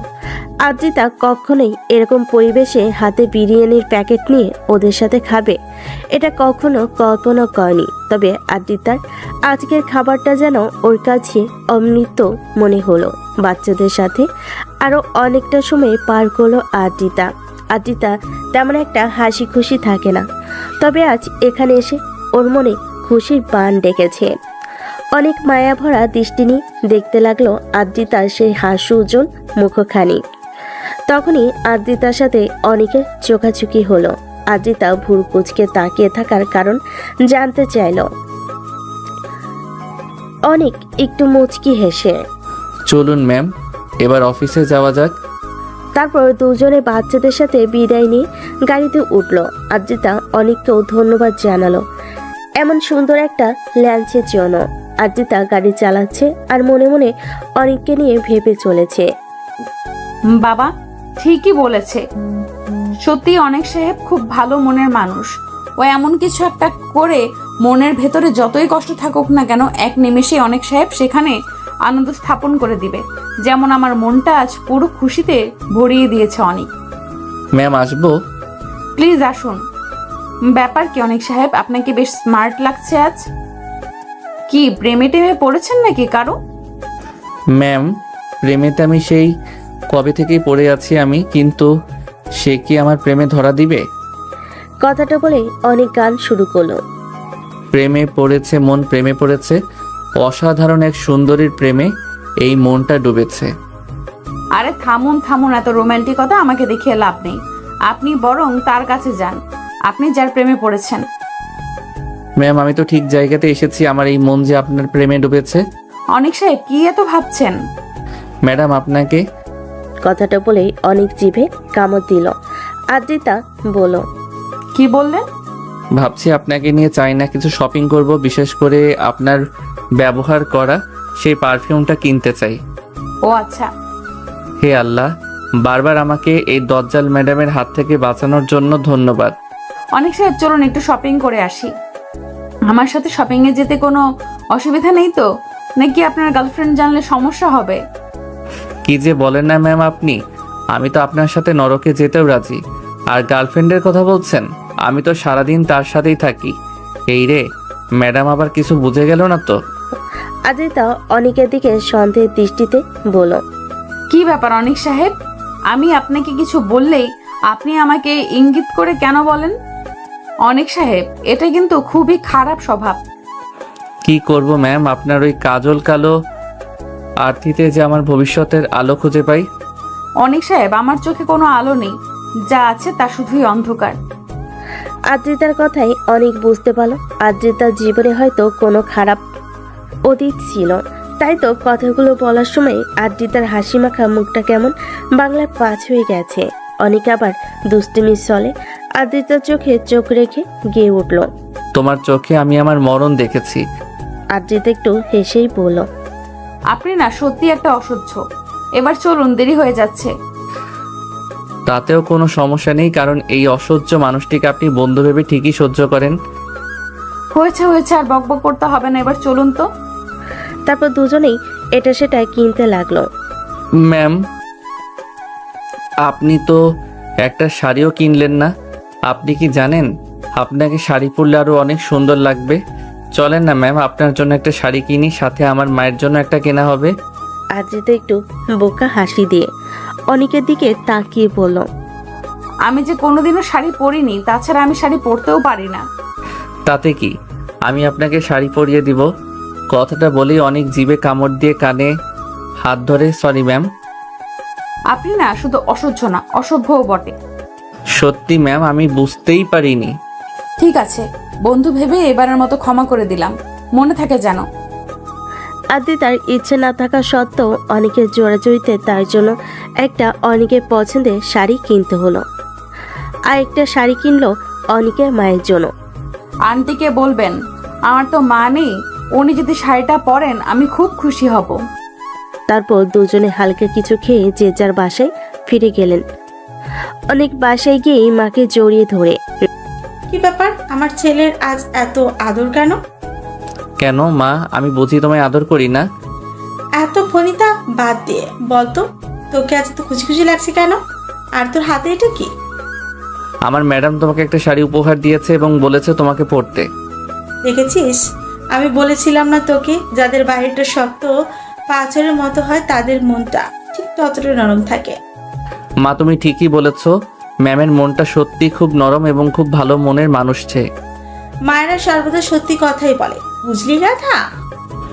জানো মা, ম্যাডামের না মা নেই, তাই ভাবছি আমি ম্যাডামকে বিয়ে করে তোমাকে ম্যামের শাশুড়ি বানাবো, যাতে তার মায়ের অভাবটা পূরণ করতে পারি। ওরে দুষ্টু ছেলে, ম্যামকে বিয়ে করার ফোন দি এখনো তোর মন থেকে চায়নি? শোন, বাবা মা মরা মেয়ে, তুই ওকে বেশি বিরক্ত করিস না আবার। তোমার ছেলের বউকে তোমার ছেলে বিরক্ত করবে না তো কে করবে শুনি? এ কথা বলে অনেক দৌড়ে তার রুমে চলে যায়। আজ অফিসে খুব কাজের চাপ ছিল অনেকের, মাত্র 2 দিন বাকি ওদের চায়না যাওয়ার, তাই অফিসের কাজগুলো গুছিয়ে নিচ্ছে ওরা। এদিকে অফিস কলিগ সুমন সাহেব ম্যাডামের রুম থেকে বের হয়েই অনেকের সামনে এসে, অনেক সাহেব, আপনি তো দেখছি সত্যি সত্যি ম্যাম পড়ানোর মন্ত্র পেয়ে গেছেন। আজকাল ম্যাডাম তো আপনাকে ছাড়া আর কারোর উপরেই ভরসা করতে পারেন না। যান, ম্যাডাম আপনাকে ডেকেছে। অনেক নিজের চেয়ার থেকে উঠে ম্যামের রুমে প্রবেশ করলো। অনেক আদ্রিতার দিকে আর চোখে তাকিয়ে, আমি যদি জানতাম না আমার সুন্দরী ম্যামটা আমাকে দেখার জন্য ব্যাকুল হয়ে আছে, তাহলে সব কাজ ফেলে সকাল থেকে এখানেই বসে থাকতাম। ম্যাম তাড়াতাড়ি দেখে নিন আমাকে, আজ আমার অনেক কাজ আছে, বারবার কিন্তু আসতে পারবো না। আদ্রিতা ভুর কুচকে অনিককে বলল, আমার ঠেকা পড়েছে কত আপনাকে দেখার জন্য। এসেছেন নায়ক সালমান খান তার রূপ দেখাতে। এই নিন ফাইলগুলো 2 দিনের ভেতরে রেডি করে জিএম স্যারের কাছে দিয়ে যাবেন। আপনার সাথে আমার এয়ারপোর্টে দেখা হবে। আমি 2 দিন অফিসে আসবো না। ম্যাম এই 2 দিন আপনাকে ছাড়া আমি কি করে থাকবো? এমনভাবে বলছেন যেন আমি আপনার প্রেমিকা, যে আমাকে ছাড়া আপনার চলেই না। তারপর চোখগুলো বড় বড় করে বলল, এক কাজ করুন, আমার একটা ছবি তুলে রাখুন, তারপর সারা দিন বসে বসে আমার ছবি দেখবেন। অসহ্য। আদ্রিতা অনিককে আর কিছু বলার সুযোগ না দিয়ে অফিস থেকে বাইর হয়ে গেল। তার ঠিক 2 দিন পর চায়নার উদ্দেশ্যে তারা বিমানে উঠল। সেখান থেকে কোম্পানির রিজার্ভ করা এক 5 তারকা হোটেলে গিয়ে উঠল। কিছুক্ষণ পর আদ্রিতা অনিককে তার রুমে আসতে বলল। অনেক ম্যাডামের রুমে ঢুকে বড় বড় চোখে হাঁ করে তাকিয়ে আছে। ম্যাডাম শুধুমাত্র একটি টি শার্ট আর 3/4 একটা টাইট প্যান্ট পরে বেডে শুয়ে আছে। এমন হা করে তাকিয়েছেন কেন? জীবনে মেয়ে মানুষ দেখেননি? দেখেছি, তবে কাছ থেকে। এত সুন্দর মেয়ে মানুষ কখনোই দেখিনি। আহ, সাধারণ পোশাকেও আপনাকে কি অসাধারণ লাগছে ম্যাডাম। অনিক সাহেব, আপনি কি নিয়ে আর পারা গেল না? সুযোগ পেলেই আপনার ফ্লার্টিং করা শুরু করে দেন। এই কয়েকটা দিন কি করে যে কাটাবো আপনার সাথে। কেন ম্যাডাম, ভালোবেসে? ইস, বলার শখ কত শোনেন। যতক্ষণ আমরা ট্রেনিংয়ে থাকবো ততক্ষণ আমি আপনার শুধুই বস। ট্রেনিং শেষে যে সময়টুকু থাকবে তখন আমরা শুধুই দুজনের ভালো বন্ধু, অন্য কিছু নয়। মনে থাকবে তো? জি ম্যাম, মনে থাকবে। তাহলে দয়া করে আপনি এখন আসতে পারেন। ম্যাম, এখন তো আমরা বন্ধু। তো ম্যাম, আমি আর একটু আপনার রুমে থাকি। কেন, কি করবেন এখানে থেকে? ম্যাম, আপনাকে 2 চোখ ভরে দেখব। এতক্ষণ কি আপনার চোখ বন্ধ ছিল? আপনি না সত্যি একটা অসহ্য। অনেক ম্যাডামের কথাই কোনো উত্তর না দিয়ে 2 চোখ ভরে ম্যাডামকে দেখতে লাগলো। অনেক তার ম্যামকে যতই দেখে ততই মুগ্ধ নয়নে তাকিয়ে থাকে, আর ম্যামকে নিয়ে হারিয়ে যায় তার ভালোবাসার স্বপ্নের দেশে। আদ্রিতা একটু উচ্চস্বরে বলে উঠল, কি হলো? দেখা শেষ হয়নি? এখন আপনার রুমে যান, আমি একটু ঘুমাবো। ম্যাডামের কথাই অনেকের হুঁশ ফিরে ম্যামকে বিদায় জানিয়ে তার রুমে চলে আসে। আদ্রিতা শুয়ে শুয়ে অনেকের কথাই ভাবতে লাগলো। অনেকের আচরণে সে ভালো করেই বুঝতে পারল অনেক যে তাকে ভালোবাসে। আদ্রিতা প্রথম থেকে বুঝতে পেরেছিল অনেকের ব্যাপারটা, তাই তো অনেককে সে বারবার সাবধান করে দেয়। আদ্রিতা ভেবেছিল অনেককে একদিন ভালো করে বুঝিয়ে বলবে ব্যাপারটা, যাতে অনেক তার দিকে ভালোবাসার নজরে না তাকায়। কিন্তু অনেক তার মনের কথাগুলো আদ্রিতাকে আকার ইঙ্গিতে বোঝাতে চাইল। এখনো আদ্রিতাকে সে সামনাসামনি প্রেমের প্রস্তাব দেয়নি, তাই আদ্রিতা চিন্তা করলো অনেকের সাথে এর সময়ে আরো ঘনিষ্ঠ হয়ে তার মনের কথাগুলো বের করতে হবে, তারপর অনেককে সাবধান করে দিবে। এসব ভাবতে ভাবতে আদ্রিতা ঘুমিয়ে পড়লেন।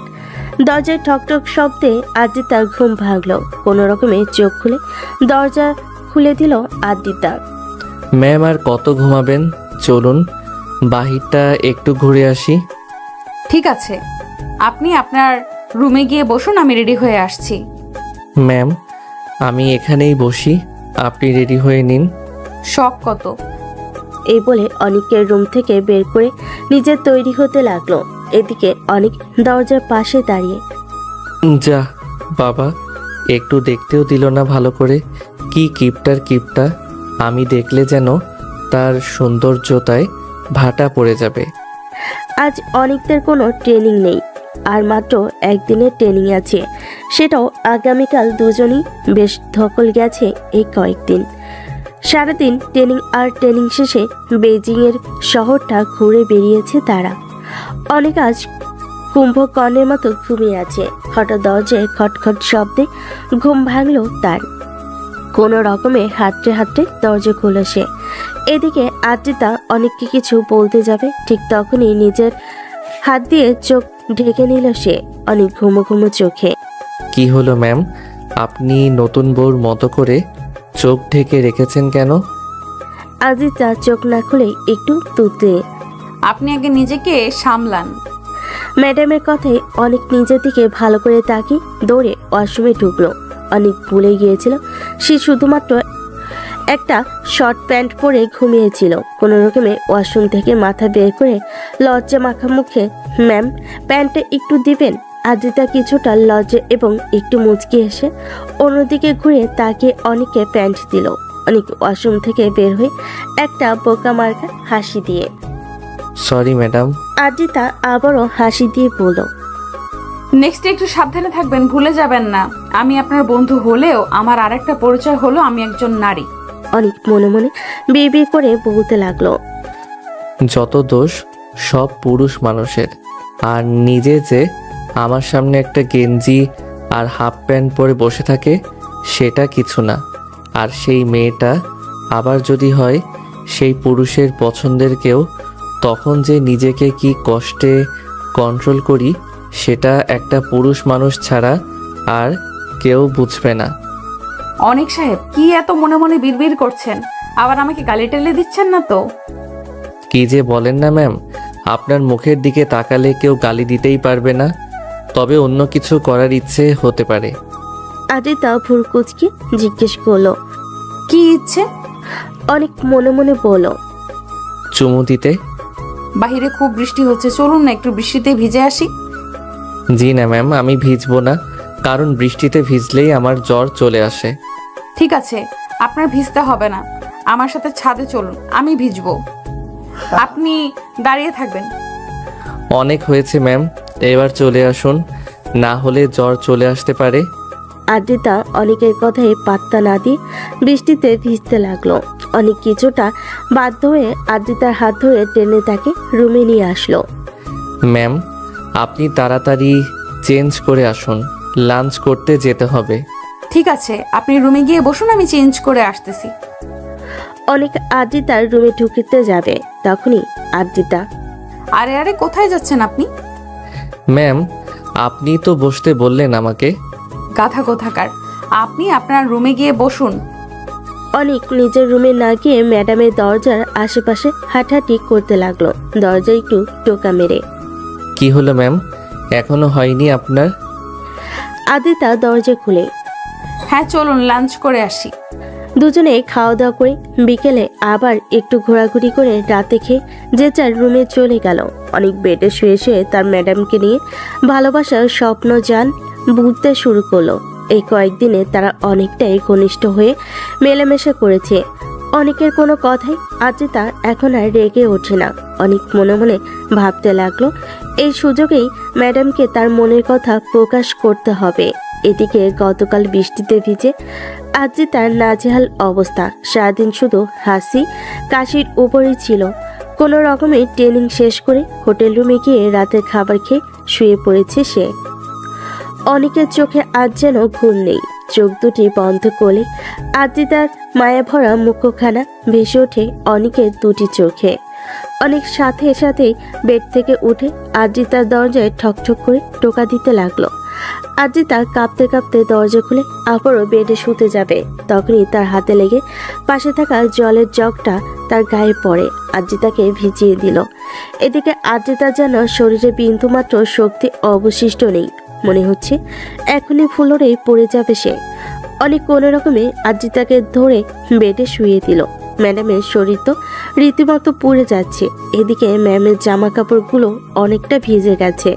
ম্যাডামের এই অবস্থায় অনেক কী করবে কিছুই বুঝে উঠতে পারছে না। এদিকে অনেক চাইনিজদের ভাষাও বুঝে না যে ফার্মেসি থেকে ওষুধ নিয়ে আসবে। ম্যাডামকে বেডে রেখে অনেক দৌড়ে রিসেপশনিস্টের কাছে গিয়ে তারপর ম্যামের কাছে ফিরে আসলো। রিসেপশনিস্টের দেওয়া ওষুধগুলো খুব কষ্টে ম্যামকে খাওয়াতে সফল হলো অনেক। এই অবস্থায় ম্যাডামকে রেখে যাওয়া ঠিক মনে করলো না অনেক, কিন্তু জ্বর কমার কোনো লক্ষণ নেই। তার নিজের রুমটা লক করে এসে ম্যামের মাথায় জলপট্টি দিতে লাগলো। এদিকে আদ্রিতা জ্বরে থরথর করে কাঁপছে, মাঝে মাঝে অনেকের হাতটি নিয়ে তার বুকের কাছে জড়িয়ে রাখছে। অনেক বারবার খুব সাবধানে তার হাতটি সরিয়ে নিয়ে আসছে। রাতভর ম্যাডামের সেবা করতে করতে অনেক যে কখন ম্যাডামের পাশেই ঘুমিয়ে পড়েছে। সেটা সে নিজেও জানে না। অনেকের সেবায় আদ্রিতা এখন অনেকটাই সুস্থ। কোনো রকমে চোখটা মেলে হাতে মোবাইলটা নিয়ে ঘড়ির দিকে তাকিয়ে দেখলো সকাল হয়ে গেছে। তড়িঘড়ি করে শোয়া থেকে উঠতে যাবে, তখনই খেয়াল করলো তার পেটের উপরে একটি হাত তাকে শক্ত করে জড়িয়ে ধরে আছে। ঠিক তার ডান পাশে অনেক নাক ডেকে ঘুমাচ্ছে। আদ্রিতা তখন কাল রাতের ঘটনা মনে করার চেষ্টা করলো। কাল রাতে তার খুব জ্বর ছিল এবং রাতে অনেকের ডাকে দরজা খুলেছিল। এর চেয়ে বেশি কিছু আর মনে করতে পারছে না। আদ্রিতা অনেকের হাতটা আস্তে করে তার পেট থেকে সরিয়ে বিছানা থেকে উঠে ওয়াশরুমে গেল। ওয়াশরুমের আয়নায় নিজেকে দেখে আদ্রিতা যেন 1000 ভোল্টের একটা শক খেল। সে কাল রাতে যে পোশাক পরেছিল এখন তার গায়ে সেটি নেই। এমনকি তার অন্তর্বাসগুলো তার দেহ থেকে খুলে ফেলা হয়েছে। নিজের অজান্তে চোখ দিয়ে জল গড়িয়ে পড়ছে আর মাথায় ভিতর অনেককে নিয়ে খুব বাজে বাজে চিন্তা আসতে লাগলো তার। ওয়াশরুম থেকে বের হয়ে অনেককে ধাক্কা মেরে ঘুম থেকে উঠে প্রশ্ন করতে লাগলো, কাল রাতে আমার রুমে কে এসেছিল? অনেক ঘুমো ঘুমো চোখে পড়ল। ম্যাম, আর একটু ঘুমিয়ে নেই। আগে আমার প্রশ্নের উত্তর দিন। আমি একাই ছিলাম ম্যাডাম। আদ্রিতা আটকে উঠে। তাহলে আমার পোশাক কে পরিবর্তন করেছে? অনেক ঘুম থেকে উঠে বসে আদ্রিতার দিকে একটু রহস্যময় হাসি নিয়ে। আমি ছাড়া কে আর খেয়াল রাখবে আপনার? অনেকের রহস্যজনক কথায় বার্তায় আদ্রিতার চোখ মুখ দিয়ে যেন আগুন বের হতে লাগলো। আদ্রিতা যা বোঝায় সে বুঝে নিল। তারপর ঠাস ঠাস করে অনেকের দুগাল লাল করে দিয়ে, আপনাকে খুব ভদ্র মানুষ ভেবেছিলাম আমি, কিন্তু বুঝতে পারিনি আপনার এই সুন্দর চেহারার মাঝেও একটা কুৎসিত চরিত্র আছে। ম্যাডাম শোনেন। আপনি আর একটা কথা বলবেন না। আপনার মুখে ওই ম্যাডামটা আর শুনতে চাই না আমি। আসলে ভুলটা আমারই ছিল আপনাকে বিশ্বাস করে, যার জন্য আমাকে এক পুরুষরূপী জানোয়ারের কাছে কলঙ্কিত হতে হলো। এই মুহূর্তে আপনি আমার চোখের সামনে থেকে চলে যান। আমি আপনার মুখ আর দেখতে চাই না। আপনি আজই দেশে ফিরে যাবেন, আর দেশে গিয়ে রিজাইন লেটার লিখতে ভুলবেন না। অনেকের অনেক কিছুই বলা ছিল আদ্রিতাকে, তবে কথাগুলো সব ভিতরে আটকে রইল। শুধু চোখ দিয়ে অশ্রু জল গড়িয়ে পড়ছিল। অনেক মাথা নিচু করে চোখের জল মুছতে মুছতে আদ্রিতার রুম থেকে বের হয়ে গেল। এদিকে আদ্রিতার বিছানায় বসে অঝয় কাঁদতে লাগলো। আজ সারাটা দিন রুম থেকে তেমন একটা বের হয়নি আদ্রিতা। শুধু খাবারের সময় খেয়ে এসেছে। অনেকেরও কোনো খোঁজ নেয়নি আজ, আর অনেকও তার রুমে আসেনি। হঠাৎ আদ্রিতার রুমে ঠক ঠক শব্দ হলো। আদ্রিতা নিজে নিজেই বলতে লাগলো, এসেছে জানোয়ারটা আমার সর্বনাশ করে, এখন হয়তো সান্ত্বনা দিতে এসেছে। আদ্রিতা রাগি রাগি ভাব নিয়ে দরজা খুলে দিল। তখনই এক মেয়ে রিসেপশনিস্ট তার রুমে এসে গত রাতে আদ্রিতার ব্যবহার করা ড্রেসগুলো টেবিলের উপর রেখে তার শরীর এখন কেমন আছে জানতে চাইল। রিসেপশনিস্ট কাল রাতের সমস্ত ঘটনা আদ্রিতাকে খুলে বলল। ম্যাম, কাল রাতে জ্বরে যখন আপনার খুব খারাপ অবস্থা, অনেক স্যার আমাকে ডেকে নিয়ে এসে আপনার কাপড় চেঞ্জ করিয়েছে। অনেক স্যার তখন আর একজনকে সাথে নিয়ে আপনার জন্য ওষুধ আনতে গিয়েছিলেন। রিসেপশনিস্টের কথা শুনে আদ্রিতার চোখের কোণে আবারও জল জমতে শুরু করলো। তারপর রুম থেকে বের হয়ে অনেকের রুমের দিকে ছুটলো, কিন্তু অনেকের রুমের দরজা বাইরে থেকে লক করা দেখে আদ্রিতা রিসেপশনে গিয়ে অনেকের খবর জানতে চাইল। ম্যাম, অনেক স্যার তো অনেক আগেই চেক আউট করে চলে গেছেন। এই প্রথম অনেকের জন্য খুব কষ্ট হচ্ছে তার। অশ্রুমাখা চোখ নিয়ে সারাদিন অনেককে নিয়ে ভেবে কাটালো বাকি সময়টুকু। অনেক ছাড়া আদ্রিতার যেন কোনো কিছুই আর ভালো লাগছে না। আজ মনে হচ্ছে অনেক তার জীবনে শুধু একজন কলিগ বা বন্ধু নয়, তার চেয়ে বেশি কিছু ছিল। পরের দিন আদ্রিতাও দেশে ফিরে এলেন। বিনা দোষে ম্যাডামের কাছে অনেক আজ অপরাধী হয়ে অনেক নিজেকে যতই শান্ত রাখার চেষ্টা করছে, কিন্তু কোনো কিছুতেই তার মন শান্ত হচ্ছে না। তার চোখ দুটি যেন বিনা মেঘেই বৃষ্টিপাত করছে।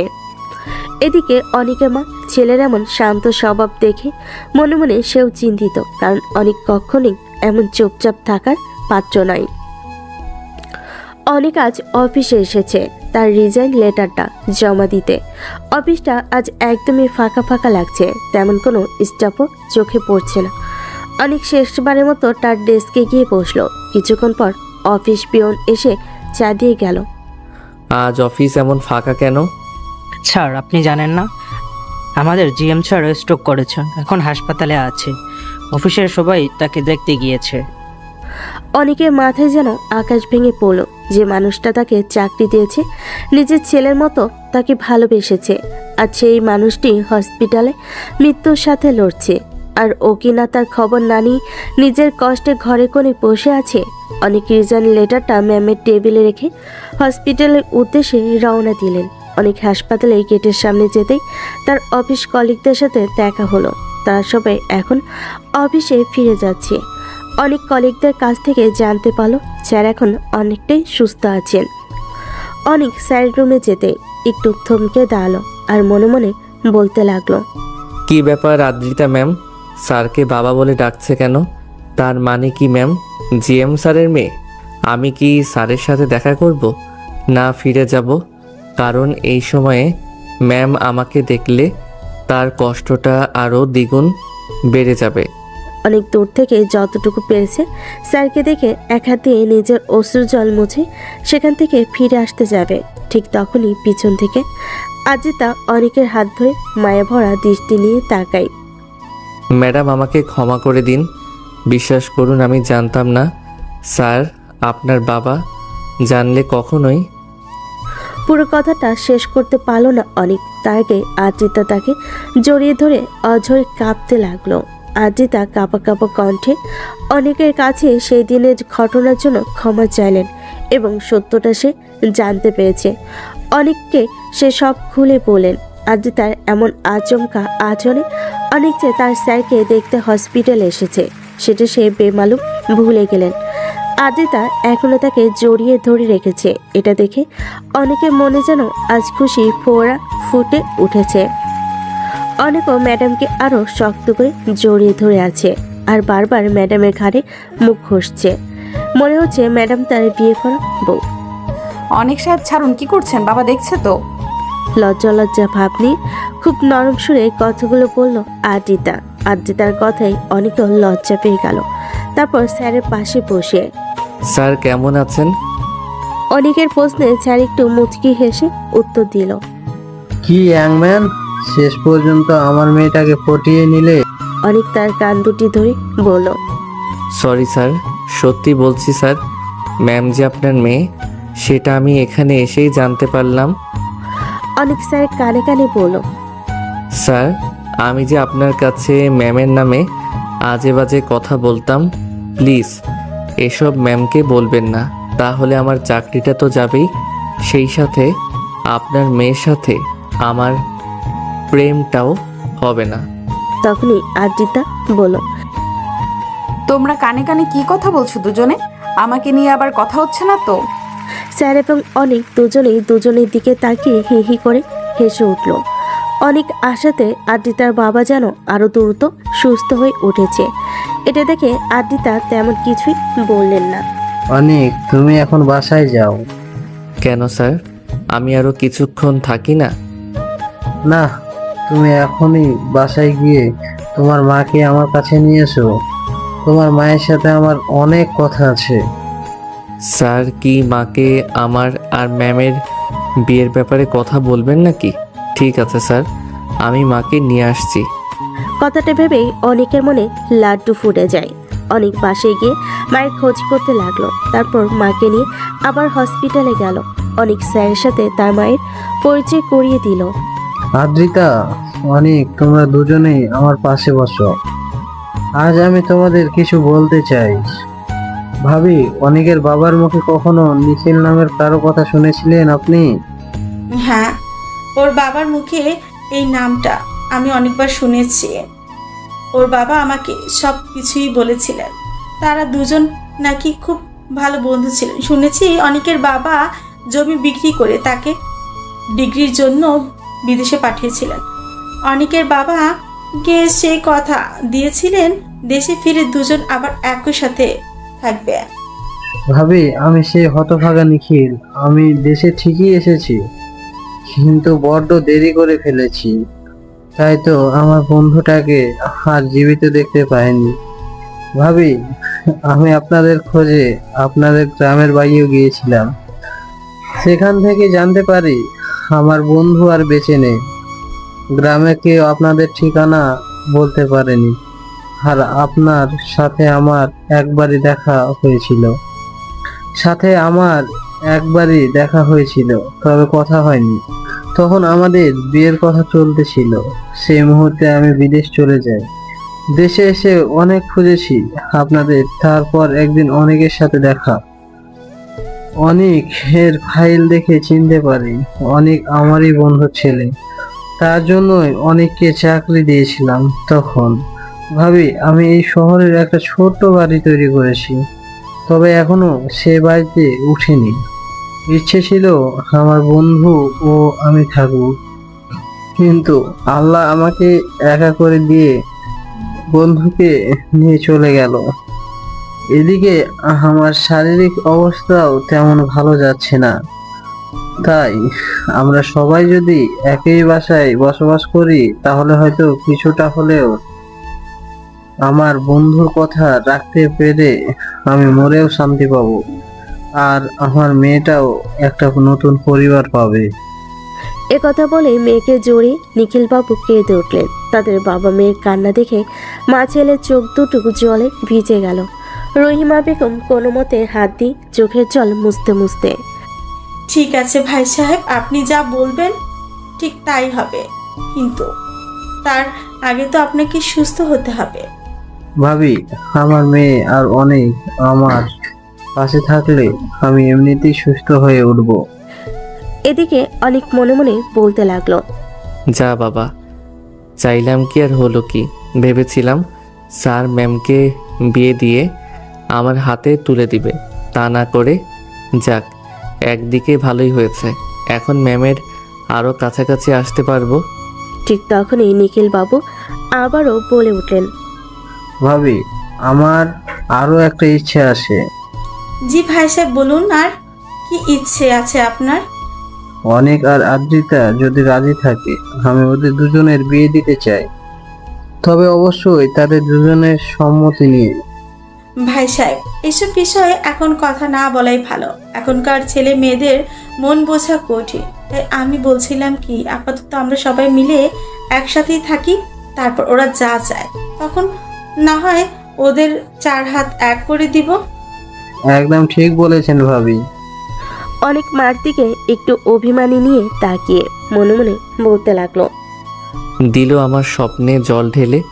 এখন আর কি, যে করেই হোক ম্যামকে পটাতেই হবে, না হলে এই জন্মে আর ম্যামকে বিয়ে করা হবে না। বেশ অল্প কয়েকদিনে নিখিলবাবু এখন অনেকটাই সুস্থ হয়ে উঠেছেন।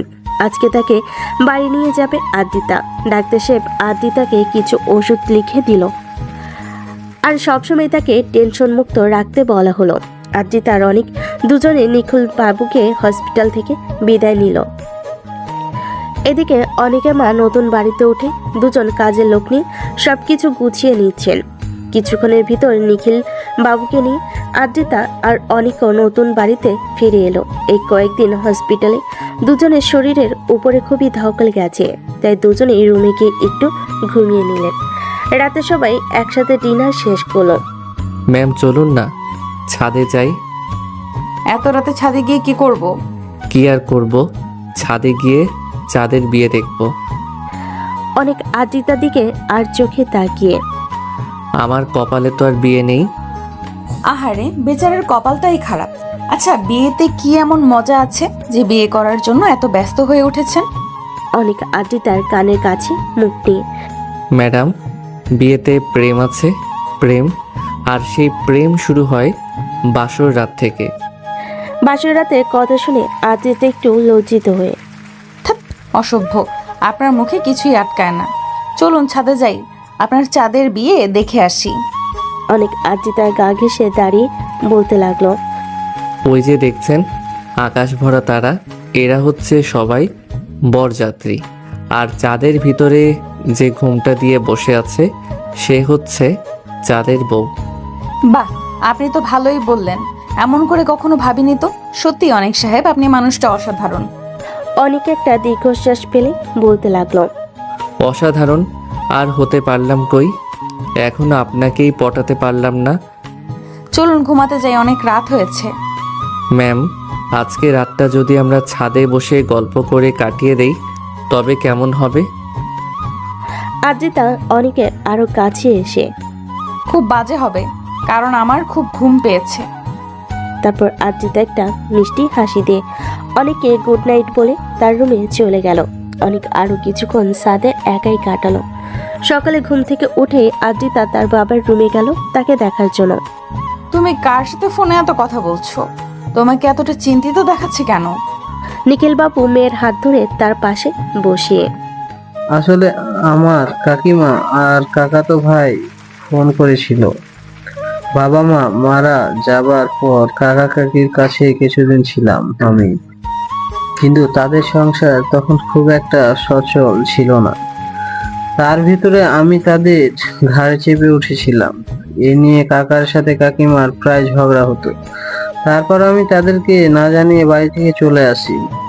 এরপর আর বাড়ি ফিরে যাওয়া হয়নি। তবে বিদেশ থেকে ফিরে তোকে না জানিয়ে একবারই ওই বাড়িতে গিয়েছিলাম আমি। তারপর থেকে কাকিমাকে মাঝে মাঝে ফোন করে তার খোঁজ খবর নিতাম আমি। 5 দিন পর আমার এক ভাতিজির বিয়ে। কাকিমা খুব কান্নাকাটি করছেন বিয়েতে যাব না বলে। আমি কাকিমাকে আমার অসুস্থতার কথা বলেছি, কিন্তু তার সে এক কথা, আমি না গেলে যাতে আপনি আর তার হবু নাত জামাইকে পাঠিয়ে দেয়। আজিতা অবাক চোখে জিজ্ঞেস করলো। না তো, জামাই মানে? আর বলিস না মা, কাকিমাকে যখনই ফোন করতাম তোর সাথে কথা বলতে চাইতো, আর শুধু বলতো তোর জন্য ভালো পাত্র দেখেছে, তাই তোকে নিয়ে আমাকে গ্রামে যেতে বলতো। তাই বাধ্য হয়ে তাকে বলেছিলাম তোর বিয়ে ঠিক হয়ে গেছে। এতদিন তোর কাছে কাকিমার কথা তোকে বলিনি, কারণ যে বাড়িতে আমার ঠাঁই হয়নি আমি তোকে কোনোদিনও সেই বাড়িতে নিয়ে যেতে চাইনি। কিন্তু আজ কাকিমা তার ভুল বুঝতে পেরেছে, তাই সে বারবার অনুরোধ করে কান্নাকাটি করেছে। আমি বলি কি, তুই অনেককে নিয়ে গ্রামে গিয়ে বিয়ে এবং কাকিমার সাথে দেখা করে আয়। আজিতা এই সময় তার বাবাকে কোনো রকম টেনশনে ফেলতে চায় না। তার বাবার কথাই বিনা বাক্যে রাজি হয়ে গেল। মা, মনে রাখিস তোর দাদি যেন বুঝতে না পারে যে অনেক তোর হবু বর নয়। ঠিক আছে বাবা, ও নিয়ে তুমি কোনো চিন্তা করো না। আজিতা অনেকের রুমে এসে অনেকের সবকিছু বুঝিয়ে বলেন। আজিতার কথা শুনে অনেক বাকবাকুম করে নেচে উঠল। ম্যাডাম, তাহলে আজ থেকেই স্বামী স্ত্রী প্র্যাকটিস শুরু করে দেই। ইস, শখ তো ছেলের। শোনেন, এটা শুধুই অভিনয়। এখন চলুন একটু শপিংয়ে যাই, কিছু কেনাকাটা করতে হবে। আজিতা নিজের জন্য অনেক কিছু কিনলো, সাথে অনেকের জন্য কেনাকাটা করে নিল। অনেক সাহেব, আপনি এখানে একটু দাঁড়ান, আমি আসছি। ম্যাম, কোথায় যাচ্ছেন? আমিও সাথে আসি। জি না, আপনাকে সেখানে নেওয়া যাবে না। ঠিক আছে, যান যান। আমাকে কেন নিবেন? আমি আপনার কে? অনেক গাল ফুলিয়ে কথাগুলো বলল, তারপর মুখটা অন্যদিকে ঘুরিয়ে অনেক। আপনি না সত্যি একটা আস্ত বড় গাধা। আরে বাবা, মেয়েদের তো কিছু প্রাইভেট জিনিস থাকে যা মেয়েদের সামনে কেনা, যা ছেলেদের সামনে কেনা যায় না।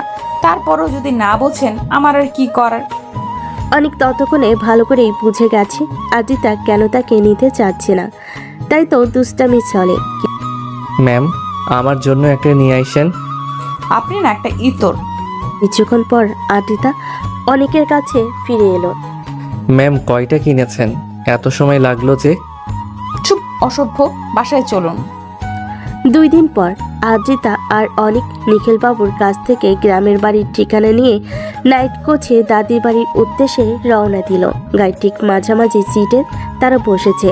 তাদের ডান পাশের সিটে এক ফ্যামিলি বসে আছেন, তাদের কোলে একটি বাচ্চাও আছে। অনেক মেয়েটিকে তার কোলে বসিয়ে। ম্যাম দেখুন না, মেয়েটি দেখতে ঠিক আমাদের মতো। আমাদের মতো মানে? অনেক আমতা আমতা করে বলল। ওর নাক, ওর চোখ, ওর গায়ের রং সবটাই একদম আপনার মতো। সবই যদি আমার মতো হয় তাহলে আপনার সাথে ওর মিল কোথায়? ম্যাম, কারণ ওর বাবাটা তো আমি, তাই আমাদের মতো বলছি। আদ্রিতা অনেকের বুকে হালকা একটা ঘুষি মেরে। আপনি না সত্যি একটা বড় মাপের শয়তান। যখন তখন কি সব উল্টাপাল্টা বলে বসেন। আপনার তো দেখছি সামান্য লজ্জাটুকুও নেই। অনেকে একটা শয়তানি হাসি দিয়ে। কি করব ম্যাম, আপনি পাশে থাকলে আমার কোনো লজ্জা থাকে না। যা থাকে তা শুধুই আপনার জন্য জমানো ভালোবাসা। আদ্রিতা একটা দীর্ঘশ্বাস ফেলে।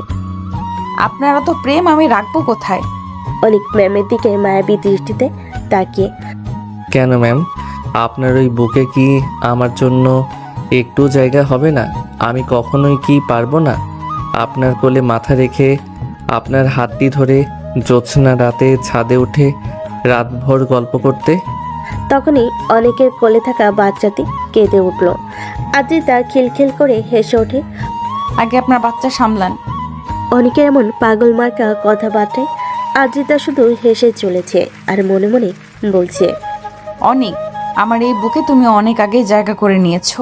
তোমার ওই ভুবন মাতানো হাসি আর সবসময় বাচ্চাদের মতো আচরণে তুমি অনেক আগেই আমার মনটা কেড়ে নিয়েছো।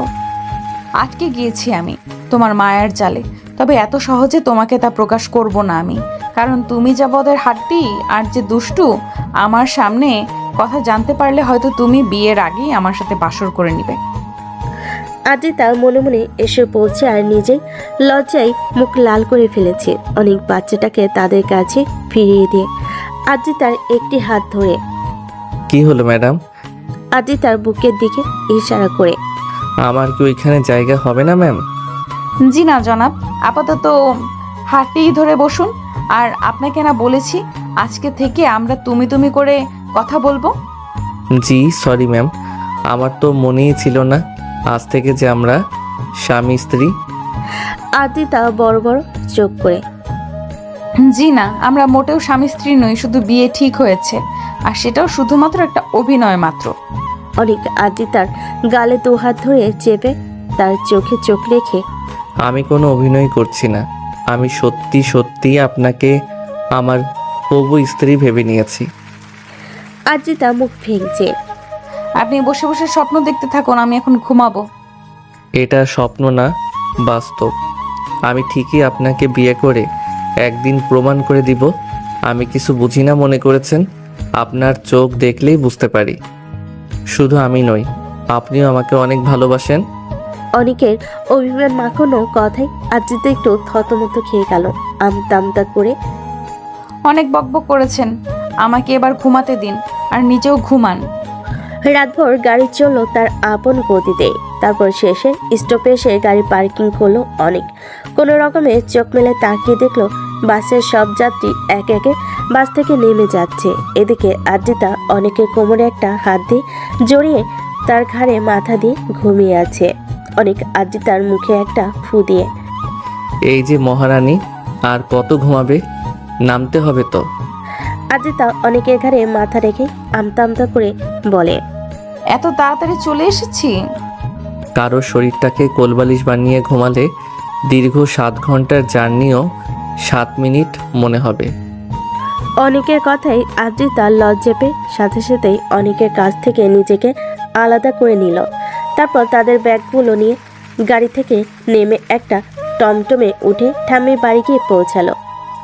গ্রামের পরিবেশ দুজনের কাছে নতুন, যদিও অনেক ছোট থাকতে গ্রামে কিছুদিন ছিল। অল্প কিছুক্ষণের মধ্যে অনেক আর আদ্রিতা বাড়ির সকলে মন জয় করে নিল।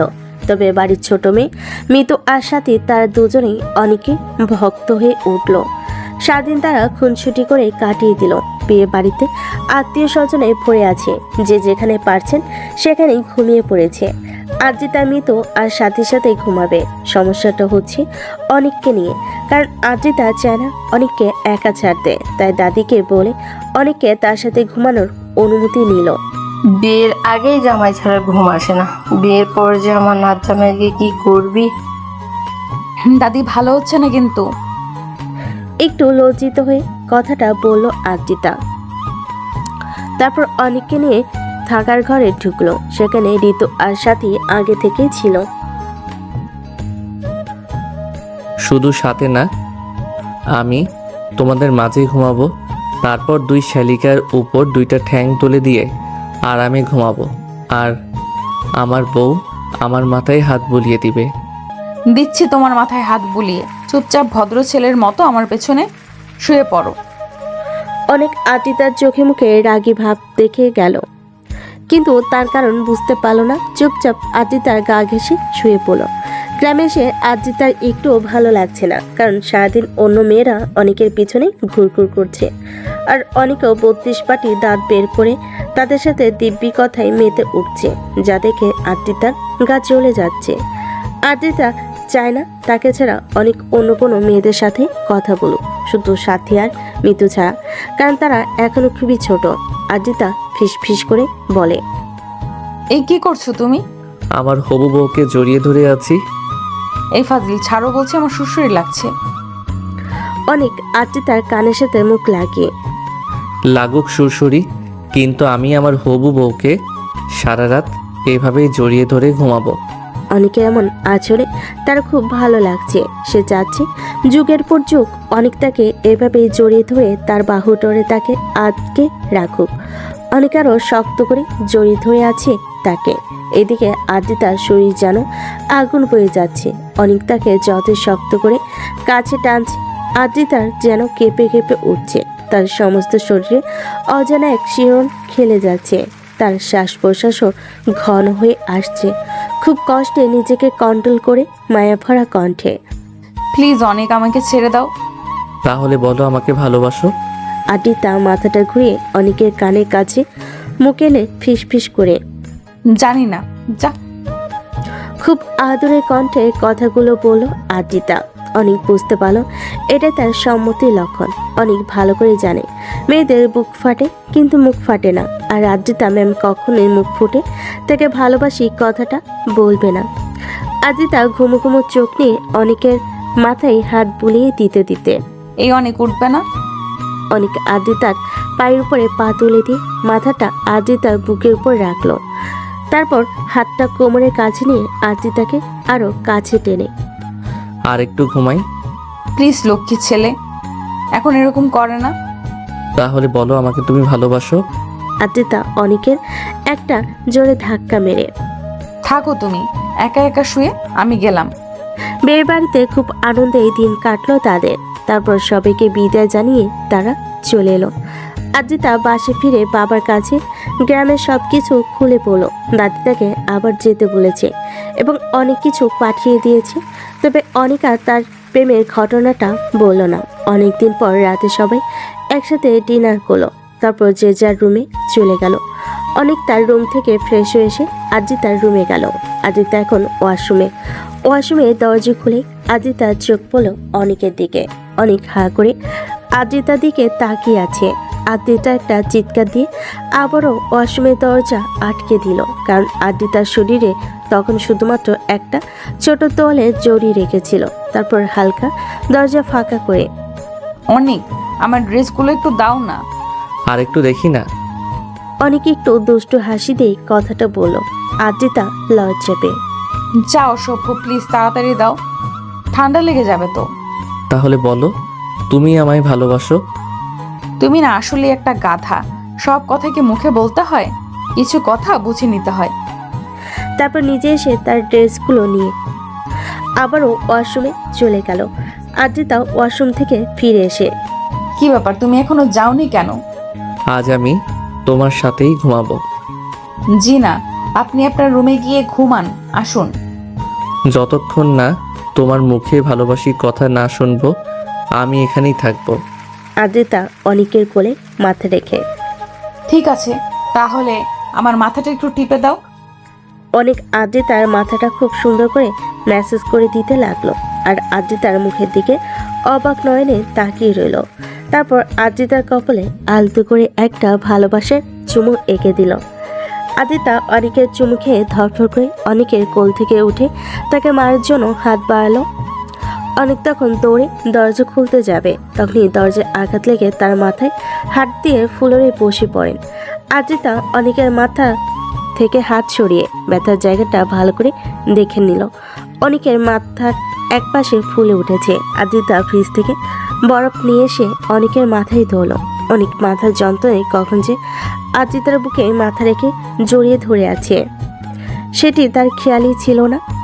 এদিকে আদ্রিতা অনেককে বুকে জড়িয়ে তার গালে হালকা করে চুমু দিচ্ছে আর খুব আস্তে করে। অনেক, আমি তোমাকে ভালোবাসি। আদ্রিতার বুকে মাথা রেখেই অনেক। আমিও তোমাকে খুব ভালোবাসি আদ্রিতা। অনেকের কথা শুনে আদ্রিতা চমকে ওঠে। তারপর মনে মনে, এত আস্তে বললাম কথাটা, তবু শয়তানটা সব শুনে নিয়েছে। আদ্রিতা অনেকের কাছে অবশেষে ধরা পড়ে গেল। তারপর লজ্জায় মাখা মুখ নিয়ে অনেককে, এবার খুশি তো তুমি? এখন তো তোমার রুমে যাও। প্লিজ আরেকবার বলো না ভালোবাসি। আদ্রিতা অনেকের মাথায় হাত বুলিয়ে দিয়ে, আরেকদিন বলবো, তবে একটা শর্ত আছে, আমাকে কিন্তু তোমার ম্যাডাম বলে ডাকতেই হবে। অনেক মিষ্টি হেসে, ঠিক আছে ম্যাডাম, গুড নাইট। অনেকদিন অফিসে না যাওয়াতে দুজনে খুব ব্যস্ত হয়ে পড়লেন। তবে আদ্রিতা আজ অফিসে যায়নি, তাই অনেক একাই সারাদিন অফিস করে বাসায় ফিরল। অনেকের কাছে বাড়ির ভিতরটা যেন আজকে একটু অন্যরকম মনে হলো। খুব সুন্দর করে সাজানো হয়েছে বাড়িটি। চারিদিকে মোমবাতির আলো মিটিমিটি করে জ্বলছে। হঠাৎ চেনা কিছু কণ্ঠস্বর তার কানে ভেসে এলো। Happy birthday to you Anik, happy birthday. কাজের চাপে সে ভুলে গিয়েছিল আজ তার জন্মদিন ছিল। তারপর সবাই মিলে কেক কাটা হলো। কি ইয়াংম্যান, জন্মদিনে আমার কাছে কি চাই তোমার বলো। স্যার আপনার মেয়েকে। নিখিল বাবু আদ্রিতার দিকে তাকিয়ে, কিরে মা, তুই কি বলিস? আমার মেয়েটাকে কি ওর হাতে তুলে দিব? আদ্রিতা লজ্জা মাখা মুখে অনেকের হাতে একটা গিফটের প্যাকেট দিয়ে দৌড়ে পালালো। অনেকের মা তখন বলে উঠল, ভাই খুব তাড়াতাড়ি দিনক্ষণ দেখে এদের বিয়ে দিয়ে দেয়। আর কতদিন লুকিয়ে লুকিয়ে প্রেম করবে এরা? তারপর সবাই হাহা করে হেসে উঠলেন। অনেক আদ্রিতার গিফটের প্যাকেট খুলে দেখলো। আদ্রিতার সবচেয়ে পছন্দের জিনিসটাই আজ অনেককে গিফট করেছে। তা হলো আদ্রিতার ব্যবহার করা সেই পারফিউম, যার ঘ্রাণে অনেক আদ্রিতার প্রথম প্রেমে পড়েছিল। অনেক আদ্রিতাকে ধন্যবাদ জানাতে তার রুমে গেল, কিন্তু আদ্রিতা দরজা খুলছে না। কি হলো আদ্রিতা, দরজা খুলো। না, আমি খুলবো না। তুমি একটা অসভ্য। সবার সামনে তুমি এমন করে বাবাকে বিয়ের কথা বললে কেন? আমার লজ্জা করে না বুঝি? আজ আর তোমার সাথে কথা নেই, এটাই তোমার শাস্তি। অনেক মন খারাপ করে তার রুমে ফিরে এলো। ভাবছি আজকে রাতটা ছাদে গিয়ে কাটাবো। দজ্জাল ম্যাডামটা আমার মুডটাই নষ্ট করে দিল। তখনই অনেকের ফোনে একটা মেসেজ বেজে উঠল। অনেক, তোমার কি মনে আছে তোমাকে নিয়ে আমার প্রথম শপিং এর কথা? অনেক একটু অবাক হয়ে, আছে। তুমি আমায় একটা শাড়ি কিনে দিয়েছিলে। কিন্তু তুমি তো বলেছিলে তুমি শাড়ি পরো না। তারপর তুমি কি বলেছিলে মনে আছে? বলেছিলাম আমি নিজ হাতে তোমাকে শাড়ি পরিয়ে দিব। আমি তোমার জন্য দরজা খুলে রেখেছি। সত্যি বলছো? আমি আসবো। একটা শর্ত আছে, আমি সব শর্ত মেনে নিব। তুমি কোনো দুষ্টুমি করবে না, চুপচাপ নিজের কাজ করবে। ঠিক আছে, আমি রাজি। এসো। অনেক খুশিতে নাচতে নাচতে আদ্রিতার রুমে গেল। আদ্রিতা যে এমন একটা কাজ করবে তা সে কখনোই কল্পনা করতে পারেনি। অনেক বড় বড় চোখে হা করে আদ্রিতার দিকে তাকিয়ে আছে আর পা থেকে মাথা পর্যন্ত দেখছে। আদ্রিতা শুধুমাত্র একটি পেটিকোট আর ব্লাউজ পরে মুখটা হাত দিয়ে ঢেকে অনেকের সামনে দাঁড়িয়ে। কি হলো? এমন করে কি দেখছো? তোমাকে না বলেছি চুপচাপ শুধু নিজের কাজ করবে? অনেক আদ্রিতার আরো কাছে এসে এক হাতে শাড়িটা নিয়ে তাকে পরিয়ে দিতে লাগলো। অনেকের স্পর্শে আদ্রিতা কেঁপে কেঁপে উঠছে। শাড়ি পরিয়ে আদ্রিতাকে আয়নার সামনে দাঁড় করিয়ে চোখ খুলতেই আদ্রিতা লজ্জা মিশ্রিত চোখে আয়নায় নিজেকে দেখে নিল। সত্যি শাড়িতে আদ্রিতাকে খুব সুন্দর দেখাচ্ছে। অনেক আদ্রিতার হাত ধরে তাকে ছাদে নিয়ে গেল। ছাদের এক কোণে আদ্রিতা বসে আছে। অনেক আদ্রিতার কোলে মাথা রাখলো। আদ্রিতার একটি হাত অনেকের বুকের উপর রেখে অন্য হাত দিয়ে মাথার চুলগুলো হাতাচ্ছে। অনেক মাঝে মাঝে তার বুক থেকে আদ্রিতার হাতটি তার মুখের সামনে নিয়ে ছোট ছোট চুমু দিতে লাগলো। আদ্রিতারও এখন অনেকটাই লজ্জা কমে গেছে। সেও অনেকের কপালে আলতো করে চুমু এঁকে দিচ্ছে। অনেক শোয়া থেকে উঠে আদ্রিতার পেছনে বসে দু হাত দিয়ে আদ্রিতার কোমর পেঁচিয়ে ধরে তার ঘাড়ে মুখ ঘষতে ঘষতে বলল, ম্যাডাম চলুন না, আজই বাসর রাতটা সেরে ফেলি। আদ্রিতা অনেকের হাতের উপর তার হাত রেখে আরো শক্ত করে অনেকের বাহু বন্ধনে আবদ্ধ হলো। তারপর অনেকের গালে চুমু দিয়ে জি না, ওটা বিয়ের পরেই হবে।